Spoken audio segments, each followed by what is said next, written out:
விவசாய அமைச்சின் செயலாளர் திரு கே சிவநாதன் ஐயா மற்றும் கிழக்கு மாகாண விவசாய பணிப்பாளர் திரு எஸ் அமைச்சரின் பிரதிய செயலாளர் திரு தங்கவேல் තුගදාසන් මැතිතුමාටයි මේ ගෞරවනීය ආරාධනාව.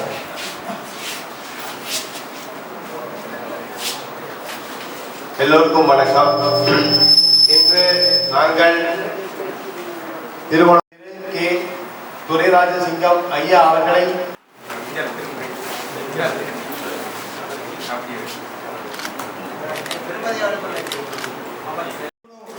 බීජ නිෂ්පාදකයා වශයෙන් මේ අධිරත්න මහතා කල්මැටියාව ක්‍රිෂ්ණ ප්‍රදේශ කොට්ටාශය இரண்டாம் இடத்தை பெறுகின்றார் ஏ அபேசேகர. දෙවන ස්ථානය රැස්වීමේදී එතුමා පුෂ්කර මහත්තයා ගැන කතා කරා. ඒ වගේම කැක්කුමක් කියන්නේ හැඟීමක් පුෂ්කර මහත්තයා කියන්නේ මෙහෙවීම අත්මිදුනොත් මෙහෙවීම හරියට ඒක අර ට්‍රැක් එකකට දාගන්න බැරුණොත් මේක කරන්න බෑ. ඒ නිසා තමයි මේ සියලුම දෙනා මේ විදිහට ඇදලා ඇත්තටම මේ ඉදිරි என்னதான் நாங்கள் பெரியதனப்பட்டு கடினப்பட்டு உடம்பை வருத்தி நாங்கள் விவசாயம் செய்தாலும் கூட ஒரு சில பாதிப்புகளால் என்னுடைய விவசாயம் தொடர்ந்து செய்ய முடியாத சூழ்நிலை எங்களுக்கு இருக்கின்றது. கௌரவ அமைச்சருடைய செயலாளர் இந்த இடத்தில் இருப்பது நான் இந்த விடயத்தை சொல்வது பொருத்தமாக இருக்கும் என்று நினைக்கின்றேன். குறிப்பாக வருடாவரிடம் நாங்கள் வெள்ளத்தாலும் மழையாலும் பாதிக்கப்படுகின்றோம். பாதிக்கப்படுகின்ற பொழுது எங்களுக்கு நட்டவீடு என்று சொல்லி நாளை இந்த படிவங்களை நிரப்பி கொடுக்கின்றோம். நிரப்பி கொடுப்பதுதான் எங்களுக்கு தெரியும். எங்களுக்கு எப்பொழுது நட்டவீடு வந்து கிடைக்கின்றது என்பது எங்களுக்கு இன்னும் தெரியாது. நான் சொல்வது எப்படின்னா நீங்கள் மறுத்து கிடைக்கலாம்.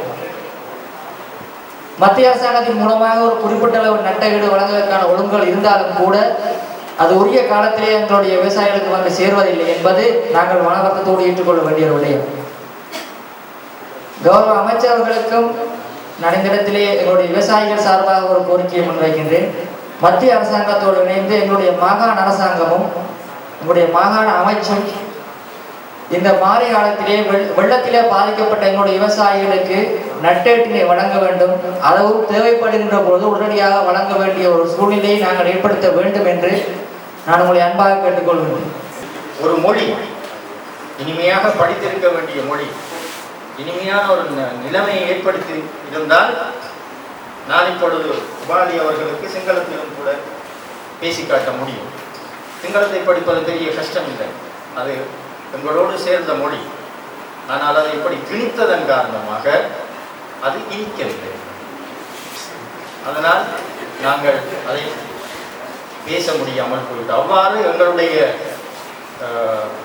இந்த ஆசை இருக்கின்ற ஆசை அரசியலுக்குள்ளே வந்தவர்களுக்கு திரும்ப திரும்ப நான் ஒரு எம்பியாக இருக்க வேண்டும், மந்திரியாக இருக்க வேண்டும், ஜனாதிபதியாக இருக்க வேண்டும் என்ற ஆசை வந்ததன் காரணமாகத்தான் இந்த பிரச்சனை எல்லாம் வந்தது.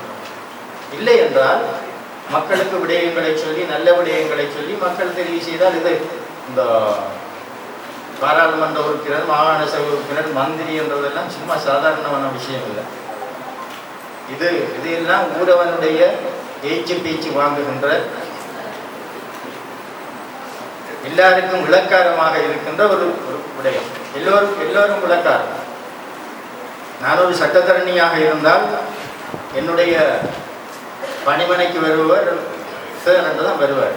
இங்கே மெல்ல இருப்பார், நான் சொல்றது தான் கேட்பார். அதுக்கு மேலே அவர் கதைக்க மாட்டார். என்னென்ன விதமாக சொல் என்றால் சரியென்று போயிடுவார்.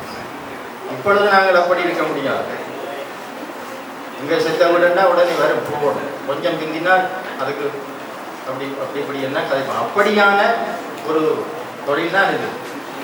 இதை மக்கள் சுமத்தி விட்டால் சுமக்கலாம். ஆனால் நாங்களாகவே வந்து சுமக்க வேண்டும் என்று நினைத்ததன் காரணமாக தான் சிங்கள மக்களுடைய கூடுதலான வாக்குகளை பெறுவதற்காக சிங்களம் மட்டும் சட்டம் ஒன்றை கொண்டு வர வேண்டும் என்று அப்பொழுது பிழை விட்டார்கள். இப்பொழுதும் விளைவிட சிலர் எத்தனிக்கிறார்கள். 100 சொச்சமாக இருந்தது 36ஆக குறைந்து விட்டது. ஆனால் இப்பொழுது சொல்றார்கள் சிங்கள தேசத்தை உருவாக்குகின்றோம். இது எல்லோருக்கும் உரிய தேசம். இது எங்கள் இலங்கையர்களுக்குரிய தேசம். சிங்களவர்களுக்கோ தமிழர்களுக்கோ பரங்கியர்களுக்கோ உரிய தேசம் அல்ல, இலங்கையர்களுக்குரிய தேசம். ஆனால் நான் கனகாலமாக தேடிக்கொண்டிருக்கிறேன் சிங்களவர் இருக்கிறார் என்றார்கள், தமிழர்கள் இருக்கிறார் என்றார்கள், முஸ்லீம்கள் இருக்கிறார்கள் என்றால் இலங்கையர்கள் இருக்கிறார்களா என்று நாங்கள் தேடி தேடி இப்போ கொஞ்சம் பேர் இலங்கையர்கள் இருக்கிறார்கள் என்ற அளவுக்கு வருகின்றோம். அந்த சிந்தனை வளர வேண்டும். இப்பொழுது தெற்கிலே அசைந்து இருக்கின்ற அந்த காற்று புஷ்வானமாக போவதற்கு செய்ய வேண்டிய பொறுப்பு நம் எல்லோருக்கும் உண்டு. ஏனென்றால் இன்னும் துவேஷத்தை வளர்த்து கொண்டு இந்த நாட்டிலே லாபம் அடைய யாரும் உட்படக்கூடாது. நாங்கள் எல்லோரும் ஒன்று இந்த தேசத்தினுடைய மக்கள் என்கின்ற நிலைமையோடு நாங்கள் வர வேண்டும். முஸ்தபாவும் முத்திலிங்கமும் பெரியராவும் ஒன்றாக நிற்க வேண்டும். இந்த நிலைமை உருவாக்க வேண்டும். இந்த தேசிய கீதத்தை இப்பொழுது நான் ரசித்து கேட்டோம். சில வரிகளை பாருங்கள். நாமெல்லாம் ஒரு கருணை அன்னை பயந்த எழில்கொள் செய்கள் எனவே. இவ்வளவு அழகாக தமிழையும் போட்டிருக்கிறார்கள், அதை சிங்களத்திலையும் இன்னும் வடிவாக சொல்லுவார்கள்.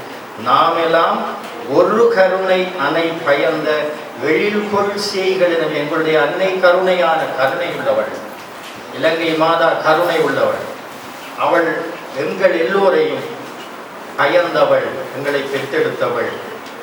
இயல்புறு பிளவுகள் தமை அறவே இழிவென நீக்கிடுவோம்.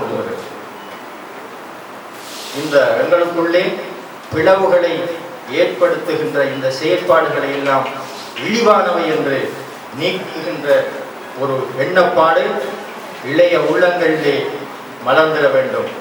அந்த செயற்பாடு இந்த நாட்டிலே முன்னே சென்றிருக்கின்ற, இந்த நாட்டுக்கு களங்கம் விளைவித்த அந்த பக்கங்களுக்கு இனி திரும்பக்கூடாது. இந்த இளைஞர்களை பற்றி தான் எதிர்பார்க்கின்றோம். ஏன் இந்த நாட்டிலே இரத்த களரி வந்ததென்றால் அதற்கு முன்பும் அரசியல் இருந்தது. ஆனால் 70களிலே வந்த தரப்படுத்தல், அது தமிழ் இளைஞர்களை தரைப்படுத்தல் என்று அவர்கள் நினைத்தார்.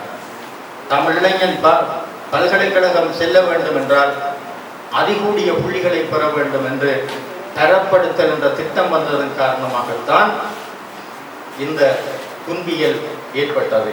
அது இனி ஏற்படக்கூடாது.